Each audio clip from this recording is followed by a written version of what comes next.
8 बज रहे थे। पूरा देश अपने घर में था। कोई डिनर कर रहा था, कोई टीवी देख रहा था और कोई अपनी बेटी की शादी की तैयारी में लगा था। तभी टेलीविजन स्क्रीन पे एक चेहरा आया जो प्राइम मिनिस्टर नरेंद्र मोदी का था। उनकी आवाज में वही सीरियसनेस थी जो सिर्फ बड़े फैसले से पहले होती है। और बोलते हैं, आज रात 12 बजे से 500 रुपए और 1000 रुपए के नोट लीगल टेंडर नहीं रहेंगे। एक पल के लिए पूरे देश में खामोशी छा गई और फिर 15 लाख करोड़ रुपए की करेंसी जो लोगों के घर में थी, दुकान की कैश ड्रॉस में थी, अलमारी के नीचे छुपाई गई थी, एक झटके में बेकार हो गई। एटीएम के बाहर लाइंस लगने लगी जो किलोमीटर लंबी थी। हॉस्पिटल्स में पेशेंट्स मर रहे थे क्योंकि नए नोट नहीं थे। किसान अपनी फसल नहीं बेच पाए, शादियों की मिठाइयां सूख गई और सबसे बड़ा सवाल, ये सब क्या था? ब्लैक मनी पकड़ने का मास्टर प्लान या इंडिया की इकोनॉमी को हिला देने वाली सबसे बड़ी गेम? दुनिया के 7वें सबसे बड़े इकोनॉमी ने एक रात में अपनी 86% करेंसी बंद कर दी। लेकिन जब आरबीआई की रिपोर्ट आई तो उसने सब बदल दिया। 99.3% बैंड नोट्स वापस आ गए। मतलब ऑलमोस्ट सारा काला धन वापस आ गया बैंकिंग सिस्टम में लेजिटिमेटली। तो सवाल ये है, क्या डीमोनेटाइजेशन एक्चुअली सक्सेसफुल थी या ये मॉडर्न इंडिया की सबसे बड़ी पॉलिसी डिजास्टर थी? आज की कहानी में हम जानेंगे पहली बार ये डिसीजन कैसे लिया गया, किसने लिया, कितने लोगों को पता था और असली सच क्या है जो डेटा बोल रहा है। इस कहानी की शुरुआत होती है 2014 से। नरेंद्र दामोदर दास मोदी, गुजरात के चीफ मिनिस्टर से प्राइम मिनिस्टर बनने का सफर। जब मोदी पीएम बने तब इंडिया एक बड़े प्रॉब्लम से जूझ रहा था, ब्लैक मनी। हर चाय की दुकान पे, हर ड्राइंग रूम में, हर इलेक्शन स्पीच में एक ही बात, काला धन वापस लाओ। मोदी ने अपने इलेक्शन कैंपेन में बोला था, बाहर के देशों में इतना ब्लैक मनी है कि अगर वापस लाया जाए तो हर इंडियन के अकाउंट में 15 लाख रुपए आ जाएंगे। ये फिगर लोगों के दिमाग में बैठ गई थी। 15 लाख रुपए पर पर्सन फ्री। अब ये होना तो मुश्किल था, लेकिन मोदी को पता था कि ब्लैक मनी पे एक्शन तो लेना पड़ेगा। पब्लिक ने प्रॉमिस याद रखा था। 2016 तक मोदी गवर्नमेंट ने कई स्टेप्स लिए। इनकम डिक्लेरेशन स्कीम लाया, टैक्स ट्रीटी साइन किए, स्विस बैंक से इंफॉर्मेशन मांगी। लेकिन कुछ बड़ा चाहिए था, कुछ ऐसा जो दुनिया को हिला दे, कुछ ऐसा जो हिस्ट्री में याद रहे। और तभी एक आइडिया आया, डीमोनेटाइजेशन। अब ये आइडिया नया नहीं था, इंडिया में पहले भी 2 बार हो चुका था, 1946 में और 1978 में। दोनों बार फेल हुआ था, लेकिन स्केल छोटा था तो कोई ज्यादा याद नहीं करता। 2016 का आइडिया बिल्कुल अलग था।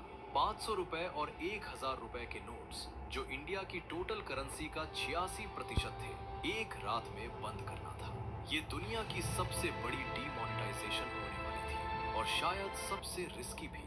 एक सीनियर बीजेपी लीडर ने बाद में बताया, मोदी जी ने कहा था, या तो ये काम हो जाएगा या मेरी पॉलिटिकल करियर खत्म, बीच का कोई रास्ता नहीं। लेकिन सवाल ये था, इतना बड़ा डिसीजन सीक्रेटली कैसे लिया जाए? आरबीआई को कब बताया जाए? नोट्स कैसे प्रिंट हो? कैसे इंश्योर हो कि न्यूज लीक ना हो? क्योंकि अगर एक दिन पहले भी न्यूज लीक हो गई तो पूरा प्लान फेल। ब्लैक मनी वाले सब कैश हटा लेंगे और सरकार हाथों में सिर्फ एम्बैरसमेंट होगी। इस लेवल की सीक्रेसी इंडिया में पहले कभी नहीं देखी गई थी। और यहाँ से शुरू होता है असली खेल। एक दिन, एग्जैक्ट डेट अभी भी सीक्रेट है, प्राइम मिनिस्टर्स ऑफिस में एक मीटिंग हुई। बहुत कम लोग थे, सिर्फ 4 से 5 ट्रस्टेड ऑफिशियल्स। मोदी ने बोला, मैं 500 रुपए और 1000 रुपए के नोट्स बंद करना चाहता हूँ। रात को, बिना किसी वार्निंग के। रूम में साइलेंस छा गई। समझो ऐसे, ये ऐसे था जैसे कोई बोले कि कल से ऑक्सीजन फ्री नहीं मिलेगी। क्योंकि इंडिया कैश बेस्ड इकोनॉमी था, 95% ट्रांजैक्शंस कैश में होती थी और जिस करेंसी को बंद करना था वही 86% सर्कुलेशन में थी। ऑफिशियल्स ने कंसर्न्स रेज किए, सर एटीएम्स में नए नोट्स फिट नहीं होंगे, साइज अलग है, बैंक्स को ट्रेनिंग चाहिए, लॉजिस्टिक्स नाइटमेयर होगा। मोदी ने कहा, कर लो मैनेज, डेडलाइन 8 नवंबर है। अब आरबीआई का रोल आता है। RBI, reserve bank of India, जो करेंसी प्रिंट करता है, जो मॉनेटरी पॉलिसी डिसाइड करता है। रघुराम राजन उस वक्त आरबीआई गवर्नर थे, ब्रिलियंट इकोनॉमिस्ट, आईएमएफ में काम कर चुके थे, 2008 की ग्लोबल फाइनेंशियल क्राइसिस प्रिडिक्ट करने वाले सिर्फ वही थे। लेकिन सितंबर 2016 में राजन का टेन्योर खत्म हो गया। उन्होंने दूसरा टर्म नहीं लिया। क्यों? ऑफिशियली उन्होंने पर्सनल रीजंस बोला, अनऑफिशियली बहुत सी थियरीज है। उनकी जगह आए उर्जित पटेल, गवर्नमेंट के साथ बिल्कुल कोऑपरेटिव। उर्जित पटेल को डीमोनेटाइजेशन के बारे में कब बताएगी? आरबीआई की इंटरनल रिकॉर्ड्स के मुताबिक सिर्फ 2 से 3 हफ्ते पहले। सोचो, इंडिया का सेंट्रल बैंक गवर्नर, जिसको करेंसी पॉलिसी का हेड होना चाहिए, उसे सिर्फ 2 से 3 वीक्स मिला इतने बड़े डिसीजन के लिए। एक फॉर्मर आरबीआई ऑफिशियल ने अनोनिमसली बताया, ये अनप्रेसिडेंटेड था। आरबीआई को बेसिकली इन्फॉर्म किया गया, कंसल्ट नहीं। लेकिन काम शुरू हो गया। नए 2000 रुपए के नोट्स सीक्रेटली प्रिंट होने लगे। नासिक और देवास के आरबीआई प्रिंटिंग प्रेस में सिक्योरिटी बढ़ा दी गई। वर्कर्स के फोन्स कॉन्फिस्केट कर लिए गए। किसी को बाहर जाने नहीं दिया गया। ये ऑपरेशन क्लीन था, इंडिया की सबसे सीक्रेट फाइनेंशियल ऑपरेशन। और इंटरेस्टिंग बात, नए 2000 रुपए के नोट्स का साइज पुराने नोट से डिफरेंट था, यानी एग्जिस्टिंग एटीएम मशीन्स में फिट नहीं होते। ऑफिशियल्स ने बोला, सर 2 लाख एटीएम्स रिकैलिब्रेट करने पड़ेंगे, टाइम लगेगा। जवाब मिला, डेडलाइन मूव नहीं होगी। 8 नवंबर फिक्स था।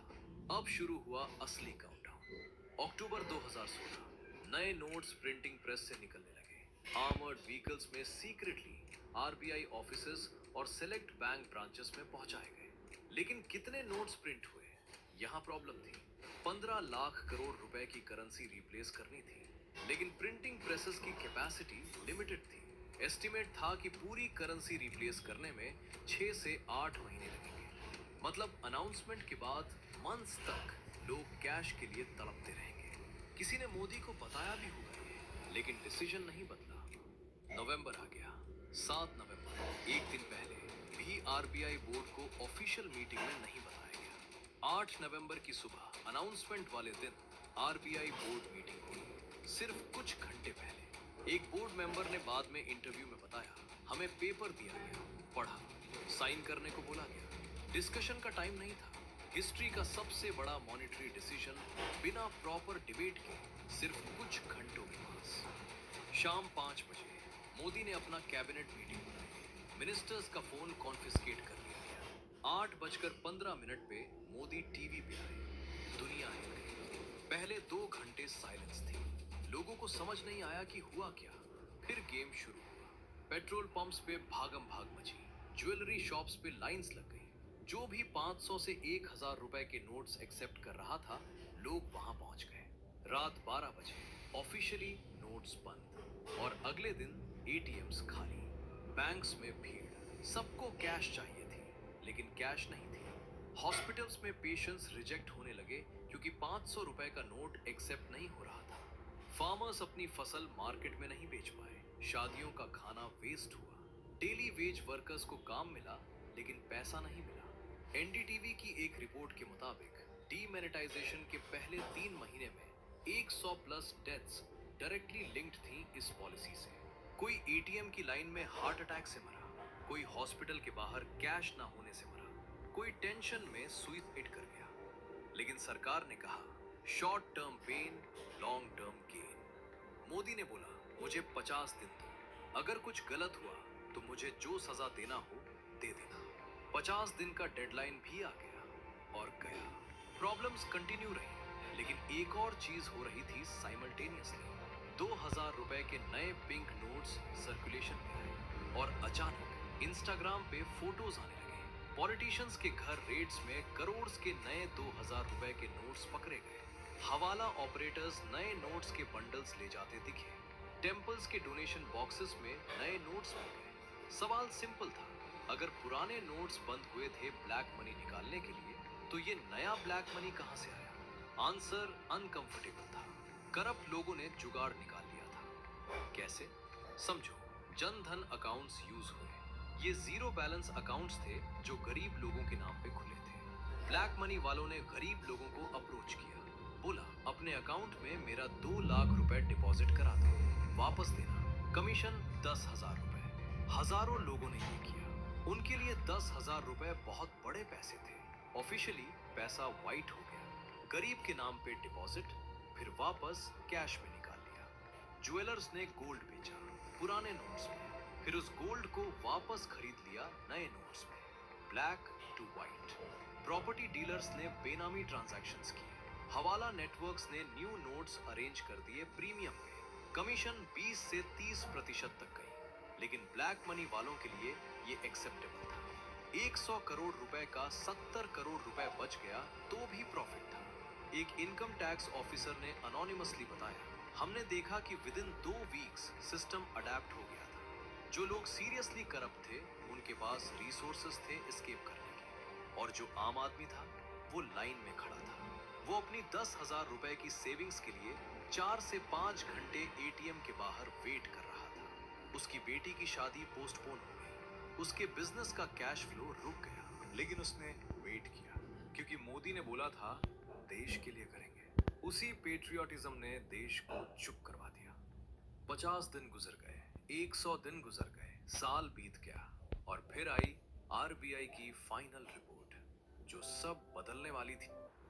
अगस्त 2018 आरबीआई ने अपनी एनुअल रिपोर्ट रिलीज की। उसमें एक नंबर था जो सबको शॉक्ड कर गया। 15.31 लाख करोड़ रुपए की बैंड करेंसी में से 15.28 लाख करोड़ रुपए वापस आ गए, 99.3%। रुको, फिर से समझो। डीमोनेटाइजेशन का मेन पॉइंट था ब्लैक मनी डिस्ट्रॉय करना। करेंसी बंद करो तो ब्लैक मनी वाले अपना कैश बैंक में डिपॉजिट नहीं कर पाएंगे क्योंकि उन्हें इनकम सोर्स प्रूव करना पड़ेगा। लेकिन 99.3% वापस आ गई। मतलब या तो इंडिया में ब्लैक मनी थी ही नहीं, या फिर ब्लैक मनी वालों ने सिस्टम बीट कर लिया। दोनों में से जो भी हो, डीमोनेटाइजेशन का कोर ऑब्जेक्टिव फेल हुआ। ऑपोजिशन ने बोला, we told you so. Ex PM Manmohan Singh, जो खुद इकोनॉमिस्ट है, ने पार्लियामेंट में बोला था, ये ऑर्गेनाइज्ड लूट है, लीगलाइज्ड प्लंडर है। रघुराम राजन ने एक इंटरव्यू में कहा, डीमोनेटाइजेशन के लॉन्ग टर्म कॉस्ट्स बेनिफिट से ज्यादा है। इंडिपेंडेंट इकोनॉमिस्ट्स ने एस्टिमेट किया कि जीडीपी ग्रोथ 1 से 2% स्लो हुई। Small businesses, specially informal sector, devastated हो गया। Millions of jobs lost. लेकिन गवर्नमेंट का स्टांस डिफरेंट था। उन्होंने बोला, ब्लैक मनी डिस्ट्रॉय करना सिर्फ एक ऑब्जेक्टिव था।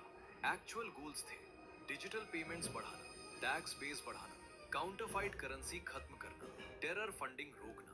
फेयर पॉइंट थी क्या ये? देखते हैं डेटा क्या बोलता है।